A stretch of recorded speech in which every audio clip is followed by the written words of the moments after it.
be seated.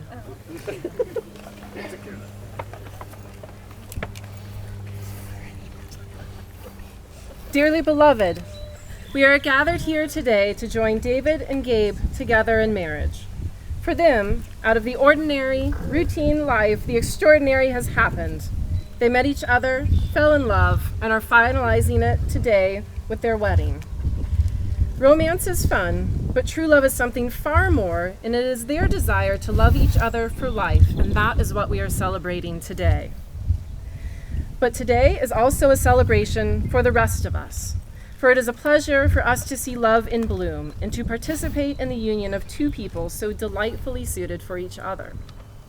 I'm very happy that Gabe, my older brother Gabe, and David have asked me to officiate at their wedding. The first time I met David was during the Christmas of 2013 here at the farm. I knew earlier that month that me and my husband, Mike, would have some big news to share with the family, with our first baby due in August of the following year. That baby is the flower girl, Catherine, right over there. We knew we'd be expanding our family and wanted to find the right time to tell our loved ones. Family isn't something you can take lightly or for granted. Family is with you throughout your life. While Mike and I knew that Christmas wasn't the right time for us to share the news of our pregnancy, we ended up finding out that our family would be expanding as soon as we met David. How could anyone not realize how good they are together and for each other? We knew this couple would be a permanent fixture in our lives. My daughter eventually took to calling them the two boys, or simply Uncle David. Though I'm certain their marriage will persevere despite similarities in portmanteau to celebrity couples such as Brangelina and Tomcat. Well, this day has taken some time from our first meeting, much as we wait through months of pregnancy. It was one we knew would arrive and we would formally celebrate the expansion of our families, just as we celebrate the birthdays of our children. Not to be overlooked, the best part about this kind of family through marriage is that they volunteered. And I know that we are all so happy that they did both volunteer.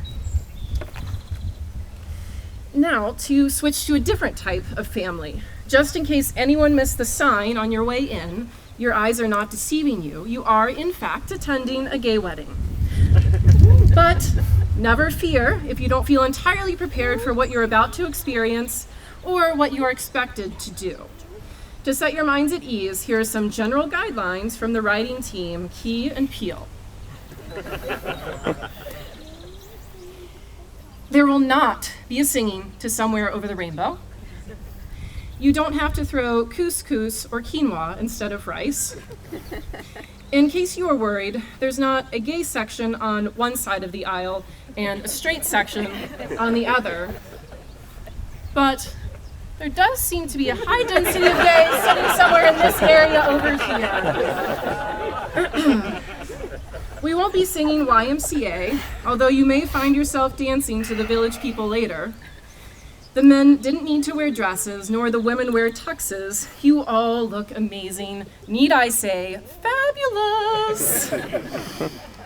We won't be singing any gay hymns. One, they don't exist. And two, in any case, we're not singing It's Raining Men. RuPaul will not be making an appearance. Last minute cancellation. No one will be wearing a fireman's hat or a cowboy hat today, and you won't be asked to do any jazz hands. Now that that's all cleared up, on behalf of the grooms, thank you for being here and for traveling from places as nearby as down the road and as far away as Taiwan, and from many places in between: England, Massachusetts, New York, New Jersey, Maryland, Pennsylvania, Ohio, Texas, Colorado, and California. Your presence here enables Gabe and David to start their married life surrounded by the people dearest and most important to them. We also recognize that there are many who could not be here today and are celebrating with us from afar. This location is full of meaning for both David and Gabe. Not only did Gabe grow up here, but his parents were married in the woods back over there. My older brother had a wedding celebration here, and I was married here, and the roles were reversed. My brother was the officiant. And for David, this house is where he first met the Beck family. and experience the true meaning of country living, sleeping in a 200-year-old farmhouse in the dead of winter with little heating upstairs. We love it. And Gabe and David, I now have some advice for you, courtesy of your friends and family's RSVPs. Always use your nice voice. Always be kind and laugh a lot together. Update your W-4. Be fully yourself in love and leap when faith asks you to. Pursue your passions and each other always. Always make time for disco dance time. Keep date night sacred. Enjoy your wedding day. Slow down and take time to take it all in. Everything goes better with wine. Respect each other and the cats. If you can't love yourself, how in the hell are you gonna love somebody else? Can I get an amen up in here? Amen. Keep doing what you're doing. You seem in love and happy. And now we will hear two readings David and Gabe have chosen for their ceremony. They reflect what it means for them to be in love, from the excitement of a new romance to the realities of a relationship that has persevered over time. The first reading will be done by mine and Gabe's older brother, Noah, and David's close college friend, Kimi.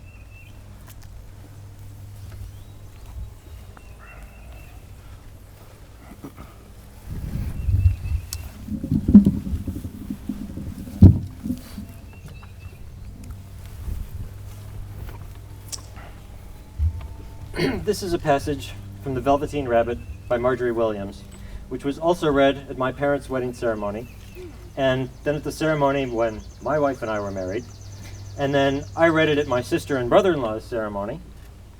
I'm happy to carry on the tradition again today. And it's going to be really, really good because, as you know now, I've had some practice, and I'll also have some help from Kimi this time around. So, what is real? Asked the rabbit one day, when they were lying side by side near the nursery fender before Nana came in to tidy the room. Does it mean having things that buzz inside you and a stick-out handle? Real isn't how you are made, said the skin horse. It's the thing that happens to you. When a child loves you for a long, long time, not just to play with, but really loves you, then you become real. Does it hurt? Asked the rabbit. Sometimes, said the skin horse, for he was always truthful. When you are real, you don't mind being hurt. Does it happen all at once, like being wound up, he asked, or bit by bit? It doesn't happen all at once, said the skin horse. You become. It takes a long time. That's why it doesn't happen often to people who break easily, or have sharp edges, or who have to be carefully kept. Generally, by the time you are real, most of your hair has been loved off, and your eyes drop out, and you get loose in the joints and very shabby. But these things don't matter at all, because once you are real, you can't be ugly, except to people who don't understand. Thank you, Kimi and Mike. Sorry, and Noah.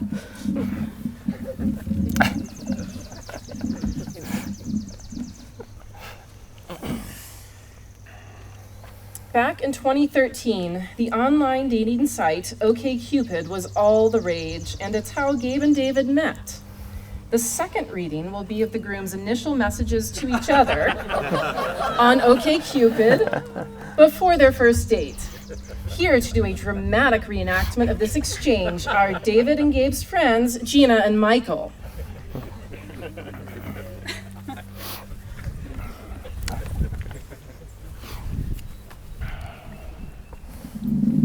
Mike will be reading David's messages, whose screen name was Like a Motorway, the title of his favorite song.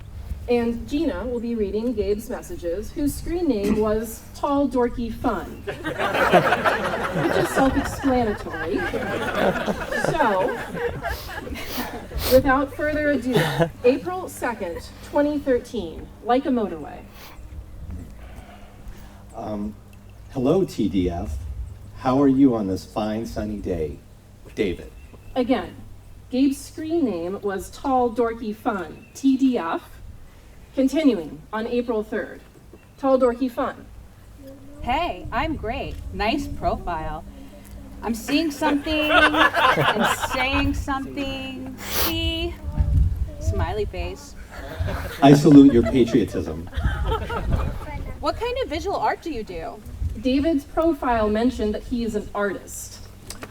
I call what I do multimedia performance, video, live performance, photography, sculpture, basically whatever fits the bill for a given project. Lately, I've been collaborating with musicians a lot. April 5th, 3 days later. Multimedia performance. Interesting. Familiar with Three-Legged Dog? That's a New York performance space. I've read about their stuff and it sounds similar. ... I never heard about 3LD before. It's actually a really great resource to know about. Mr. Mad Scientist, what have you been mixing up in the laboratory lately? Smiley face, D. OkCupid's algorithm described Gabe as more scientific. The lab's been quiet. Shortage of participants to experiment on. ... April 6th, How's the weekend going? Taking advantage of the thawing out? Hopefully your scientific research will pick up. ... We wouldn't want to slow the march of progress. April 7th, Hey, weekend's going okay. A lot of work and homework, mostly. Would be great to meet you sometime, but this weekend coming up isn't good. Can I message you when I have some time? Gabriel. April 8th, Hey Gabriel, I'm out of town this week, so next week's better for me anyway. Keep an eye on those Bunsen burners. D. April 16th, What are you up to tomorrow, David? Hi Gabriel, it so happens I'm free. Drink? Yeah, that'd be great. I'll be done between 6:30 and 7 in Times Square, but we can meet anywhere. Neighborhood for preference? April 17th, Anywhere in the village should work for me. There's a nice place, Gotino on Greenwich, or if you have any favorites, ... Gotino sounds great. Never been. I can be there around 7:30 or any time after ... Let's say 8. I'll bring my safety goggles. Ha, perfect. I'll bring the electrodes. and the rest, as they say, is history. Thank you, Gina and Michael.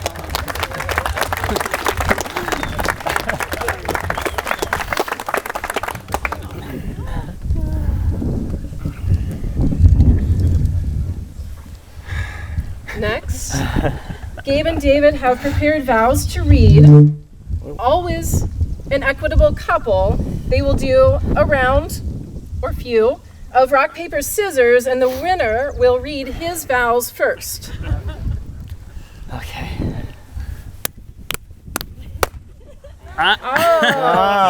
Scissors cuts paper, so David, you're going first.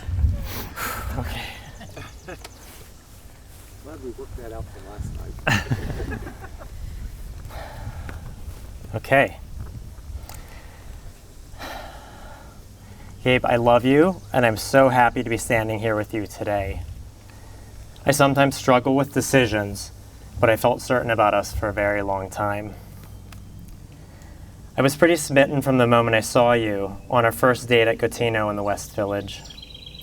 Sitting at the bar, you had such a handsome, elegant profile and amazingly good posture. When you turned and smiled at me, you had such a warmth and sincerity that I immediately felt at ease. I had purposely chosen a venue for a first date that had both coffee and wine because you never know how these things go. You might want to play it safe with a quick, non-committal coffee, or you might want to risk it and go all in for a more potentially time-consuming alcoholic beverage. But when I saw your smile, I said to myself, wine. Being with you felt good, natural, and easy from the beginning. Walking down Greenwich Avenue after our first date, it felt like I was starting to open my life up to you. It felt exhilarating. So much so that when we parted ways on the subway at West 4th, it felt necessary to kiss you. Getting to know you was fun. I loved how you had found an affordable, cute, centrally located apartment in the Flatiron District. It was interesting that some of your neighbors were celebrities and that others were certifiably crazy. I liked how you somehow made 200 square feet feel like 1,000. When I'd stay over, we'd cut vegetables on a rolling cart, cook dinner on a portable induction burner, and eat those elegant home-cooked meals at a cozy bistro table for two at the foot of your bed. I admired your story, how you had moved directly to New York after college without ever having even visited before. You had a dream to be an actor and you went for it, eventually touring all over the country with shows. I was equally impressed that when your heart was no longer in the pursuit, you had the courage to find another path to make your way in the world. I met you during that transition as you were about to launch a new career in digital media. I never had any doubt that you'd be a success. I'll never forget that first Christmas we spent together. We flew out here to Ohio on Christmas Eve, in the middle of something that, in my mind, was akin to a polar vortex. At night, we had to huddle together under an electric blanket upstairs in the farmhouse for warmth. But I was charmed by the history of the Beck farm and the warmth of your family. And it was a magical time for me to see where you'd come from and to get to know you better. It's been an amazing 6 years with you, Gabe. Moving in together and learning to peacefully cohabitate was our first big endeavor. It's still a work in progress, but I think we've established that I'm the one who brings stuff into the apartment. Furniture, records, busts of dictators. And you're the one who makes sense of it and figures out where it all goes. I appreciate your patience and understanding. We've had some incredible adventures together, traveling covertly to Cuba for my 40th birthday, exploring the UK by car on the wrong side of the road, soaking in a hot tub on a barge in Montreal, and of course your outrageously romantic and musical proposal on Pont Neuf in Paris. The song La Vie en Rose never sounded more beautiful. Gabe, you're a thoughtful, loving, loyal, intelligent, handsome, adventurous, generous, a perfectionist, incredibly well organized, goofy, and just about perfect for me. I promise to love you always, through good times as well as the difficult times. I promise to put the work that's necessary in to keep our relationship strong and our life paths moving in the same direction. I promise to do whatever I can to help you fulfill your potential and follow your dreams. I promise to help you build a comfortable home filled with lovable cats. And I promise to be a better man for being loved by you and to enable you to be a better man through my love.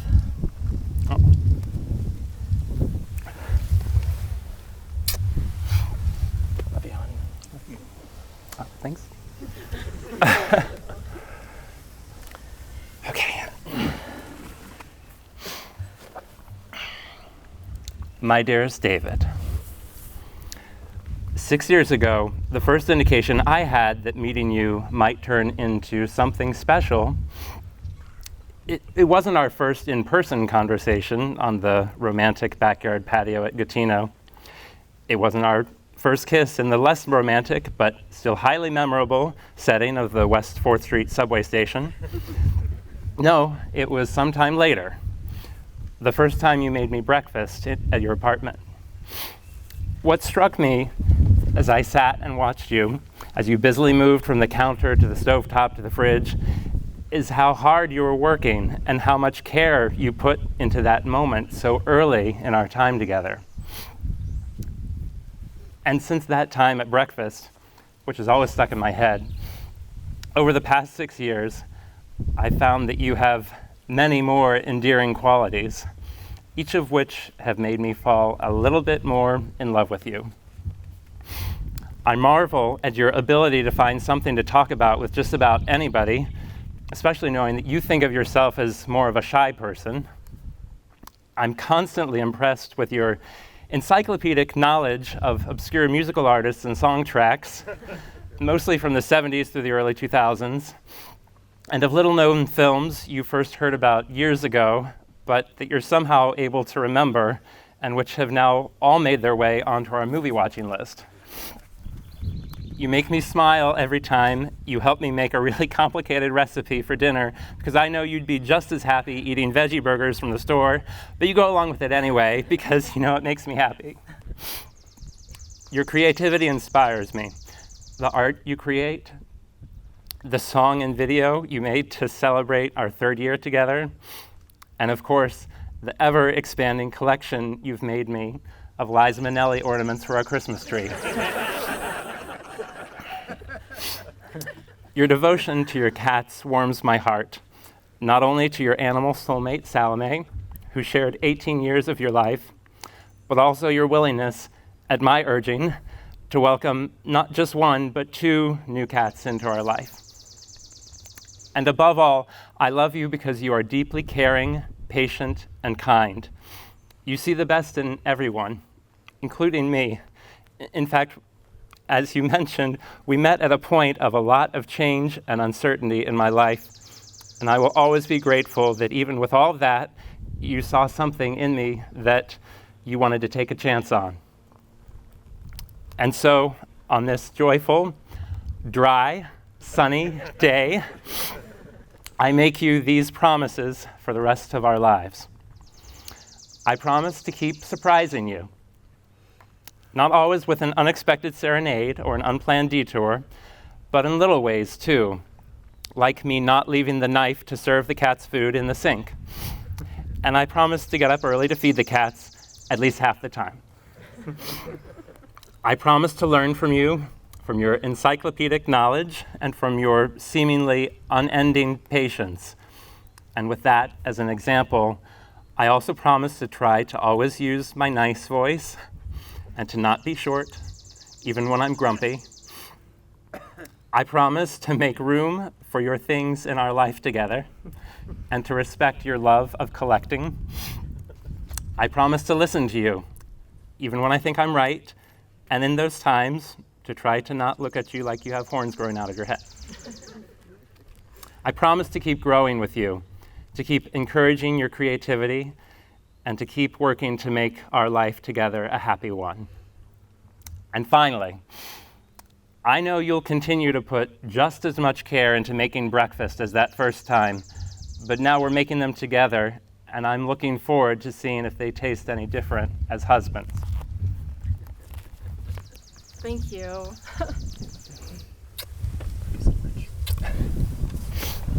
Those were absolutely perfect. Now, would you please join hands? David, do you take Gabe as your husband and your companion? Do you promise to share his laughter during the good times and wipe his tears during the bad from this day forward? I do. And Gabe, do you take David as your husband and your companion? Do you promise to share his laughter during the good times and wipe his tears during the bad from this day forward? I do. And to everyone here, do you promise to stand by this couple, to remind them of their vows, and to be an example of love and family? Please yell a hearty, "We do." We do!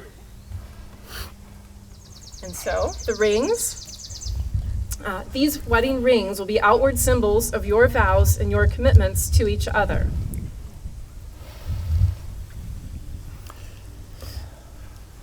Gabe, please place the ring on David's left hand and repeat after me. I give you this. Go ahead. I give you this ring as a daily reminder of my love for you.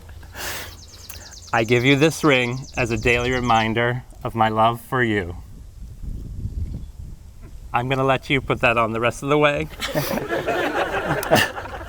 a little snug today. Too much cake.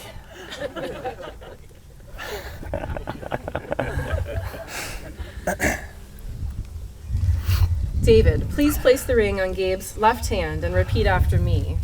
I give you this ring as a daily reminder of my love for you. I give you this ring as a daily reminder of my love for you.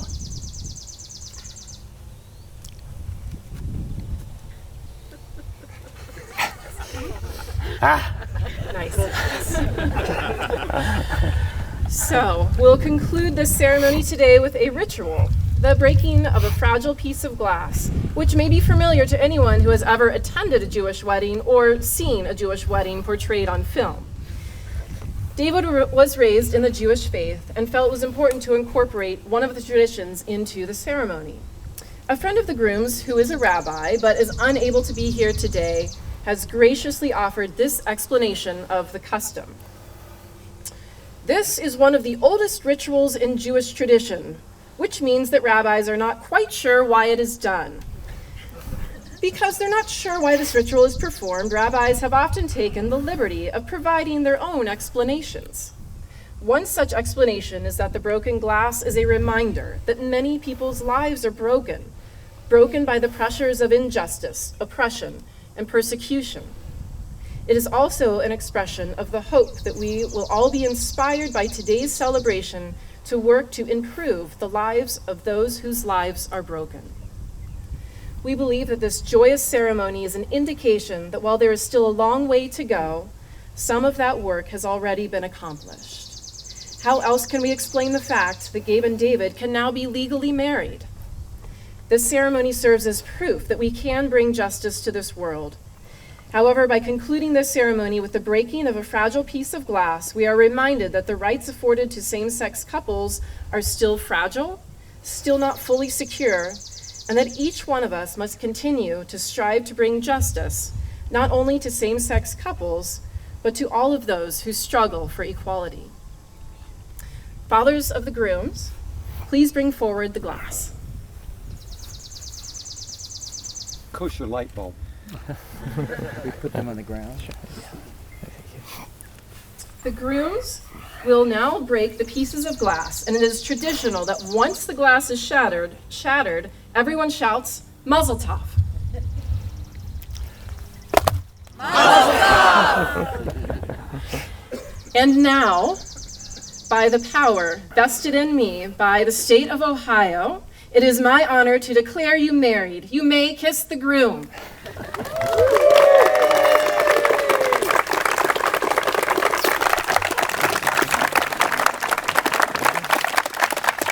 It is my pleasure to present the newly wedded husbands, David and Gabriel.